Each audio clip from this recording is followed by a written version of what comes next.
Ladies and gentlemen, happy Sunday and welcome back once again to Frontliner Analysis, and thank you so much for your great support that you are showing me on this platform. Now, my fellow Kenyans, we all understand that politics is all about numbers in the Republic of Kenya, and if you don't have numbers, you cannot succeed in Kenyan politics.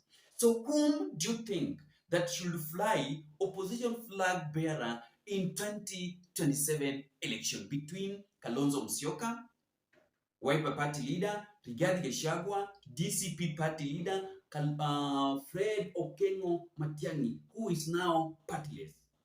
We don't know whether Matiang'i will use DCP Party, Jubilee Party, or Wiper Party leader, or PNU. We don't know.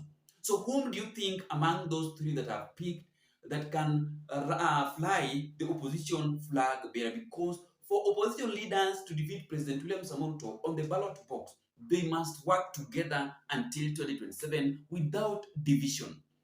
Lazima ufanye kazi pamoja and produce one candidate, whether it is Rigathi or Kalonzo or Matiang'i, for them to defeat William Samoei Ruto. Because removing William Samoei Ruto from power is not going to be much easier for the opposition leaders. They understand that one. Opposition leaders understand whom they are dealing with, according to the statement that Eugene Wamalwa delivered yesterday that really scared opposition leaders as I am talking to you right now. There is a tension inside opposition leaders ahead of 2027 election. And before I play for you the clip of the video of Eugene Wamalwa, allow me to update you on something. We are receiving a sad news where Honorable Matthew Lempakel, who was a member of DCP Party and a former member of Parliament for Laikipia North, have been reportedly dead on a road accident. And remember that right now, those are two aspirants that are now dead. One was from Malava constituency, UDA aspirant Enoch Adanji, Masimba Adanji, and this one is now Honorable Matthew Lempakel, who was a member of DCP and was aiming and planning to use DCP party to run for Laikipia Member of Parliament in 2027. So we are having a sad news, and let us send the condolences to the family of the late Honorable Matthew Lempakel.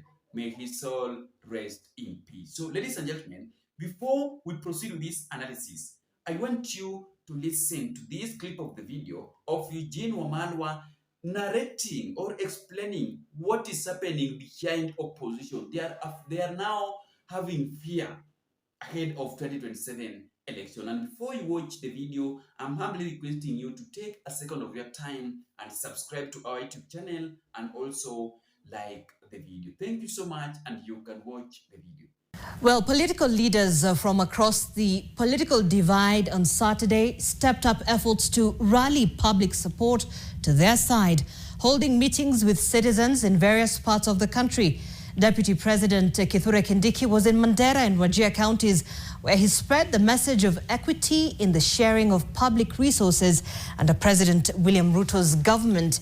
Meanwhile, DAP Kenya leader Eugene Wamalwa has appealed to his opposition colleagues to unite and consider forging a grand coalition if their desire is indeed to make President Ruto a one-term president. Ibrahim Karanja reports.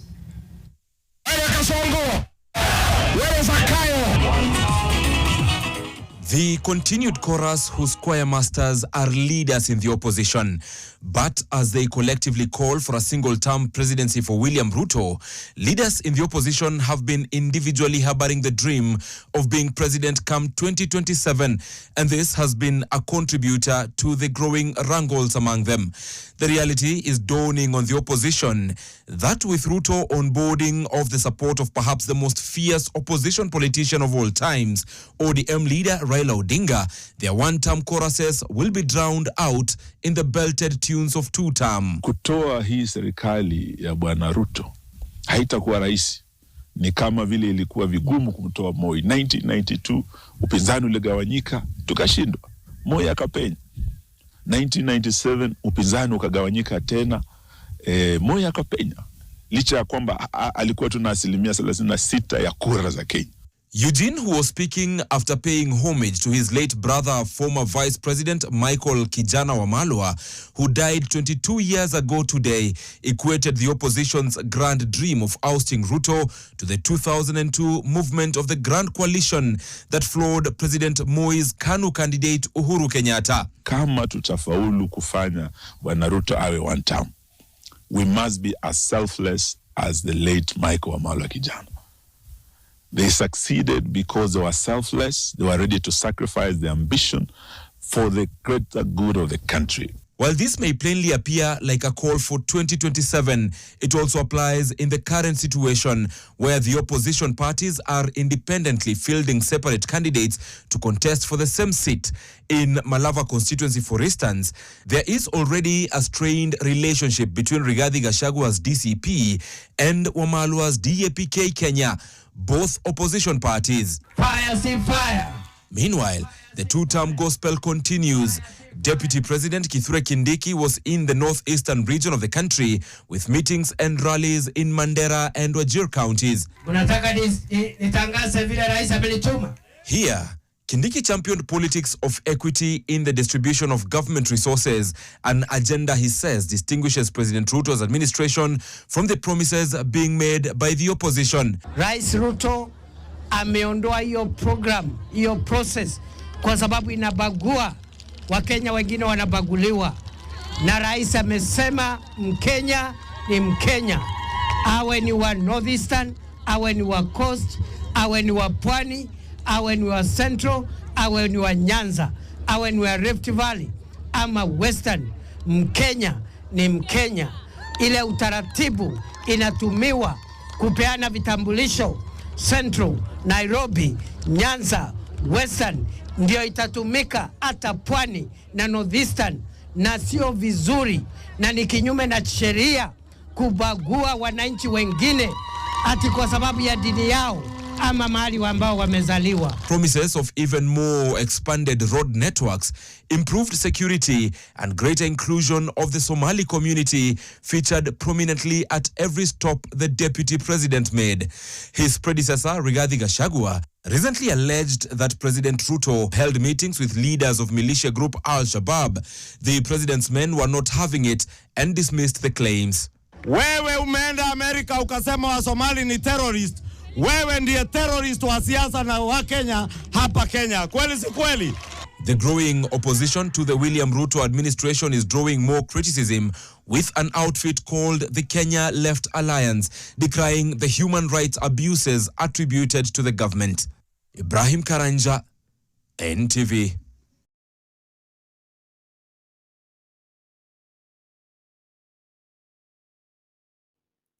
So that is the statement the DAP party leader, Eugene Wamalwa, delivered yesterday ahead of 2027 election.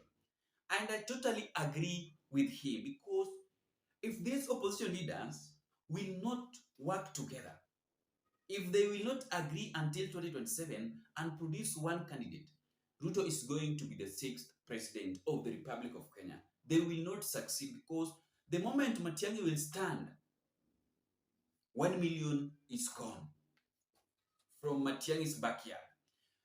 If Kalonzo Musyoka will also stand, 2 million votes from Ukambani is gone. If Rigathi Gachagua will stand, more than 4 million votes from the Mount Kenya region is gone. So the votes will scattered, will be splitted. And that one will be a better way of William Samoei Ruto winning the election on an easy way. Because sasa itakuwa rahisi kwake kuiba kura. So we need to be very keen with these opposition leaders. Opposition leaders still need a stronger support. If Kenyans can decide to rally back behind them after they agree on one candidate, they can defeat President William Samoei. But without agreeing and having division among themselves, that one is not going to be much easier. But according to me, I think that according to opposition leaders, this is my point of view. Kalonzo angekuwa president, angekuwa candidate, flag bearer, then running mate itoke huko Western. Yes. Candidate itoke huko Western region. George Natembea akuwe deputy president of Kalonzo Musyoka. Then Rigathi Gachagua apewe maybe deputy speaker or bado arudi tu pale kwa deputy president. So deputy president itoke Mount Kenya. Then Matiang'i, iseda Matiang'i akuwe, Matiang'i anaweza kuwa speaker of the National Assembly. Then Eugene Wamalwa akuwe speaker of National Assembly in Senate. Place ya Amason King. I think that one can work because if these people pick Matiang'i, if these people pick Rigathi Gachagua as their flag bearer in opposition, maybe in 2027, perhaps IEBC might disappoint them, telling him that you still have a case, an impeachment case in the court. Are you getting what I'm trying to tell you?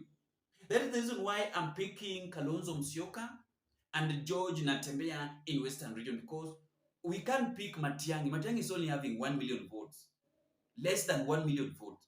But in Western Region, we are having 5 counties. That is Kakamega County, Busia County, Vihiga County, and Bumala County. So you can't compare those 5 counties with 2 counties, or one Nyamira and Kisii. That is a small place.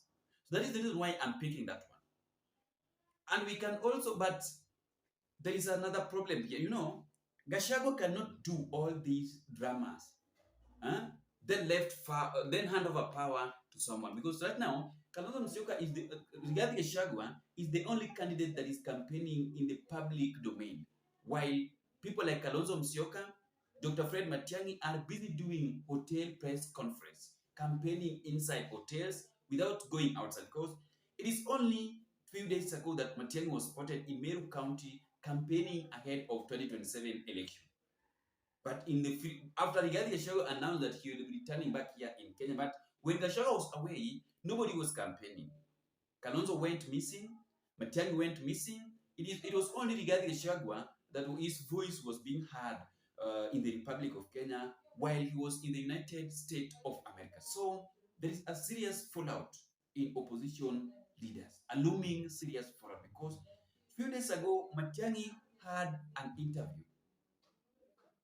A meeting with some of the leaders from the Mount Kenya region. So Matiang'i is still consolidating and looking for network and also doing the research on which party he can use in 2027 election, whether it is a Jubilee party, Wiper party, or even a PNU party, or even if they can come up with a new party that they can use. So there is a serious crisis in opposition leaders, which if they cannot solve it now, then it is not going to be much easier for them to defeat William Samoei in 2027 election. Thank you so much, ladies and gentlemen, and see you in the next video. Give me your thoughts in the comment section below regarding to who should fly opposition flag bearer in 2027 election.